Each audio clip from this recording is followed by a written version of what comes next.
Hi, I'm Michelle Begue with a look at what's happening in Latin America now. But first, our news trivia. A tunnel used to transport illegal drugs was recently raided by authorities. Which two countries did it connect? We'll have the answer later. Colombians will be going out to vote for their new president in just days. Colombian residents will choose a new leader, as President Iván Duque will not be running for re-election because of term limits. It all happens this Sunday. On Monday, Colombians watched the final presidential debate as the candidates made their last pitch as to why they deserve the votes.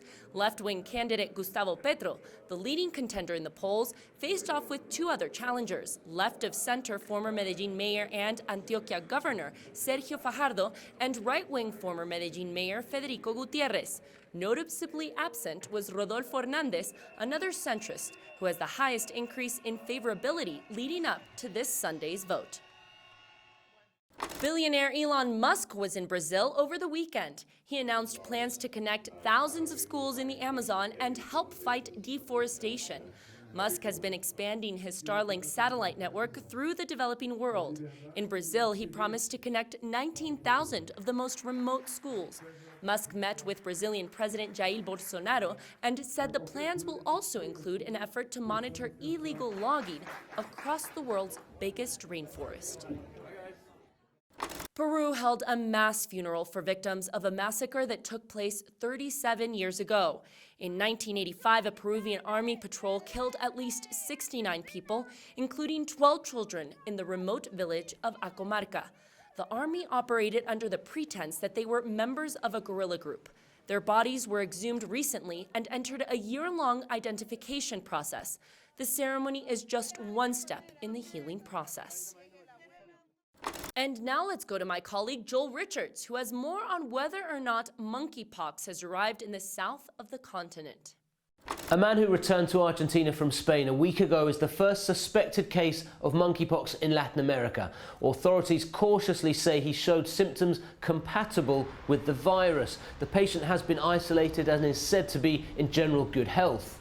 Authorities have been tracing those people the patient had been in close contact with, and up until now those close contacts have not shown symptoms. A fever and rash are the most common symptoms of this disease, which has now been reported in nearly 20 countries outside Africa where it mostly occurs. There are clusters in the UK, Spain and Portugal, but the number of cases worldwide is still in the hundreds. This is a disease that is transmitted from animals to humans. Specialists say that while there is little data about the risk, there are indications the virus is changing its behaviour.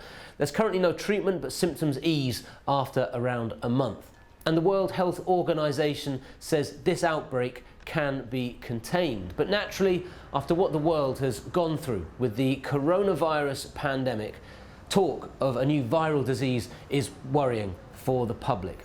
This first case of monkeypox in Latin America comes as Argentina is in the fourth wave of COVID infections. There's been a sharp rise in cases, over 280% in the last month. Now let's take a look at what stories we're following for next week. First, as Cuba faces one of its toughest economic catastrophes in the last 30 years, the U.S. is finally willing to lift some restrictions.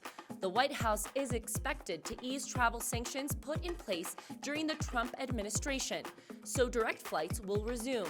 The U.S. will also restart the family reunification program that allows up to 20,000 visas to be issued a year.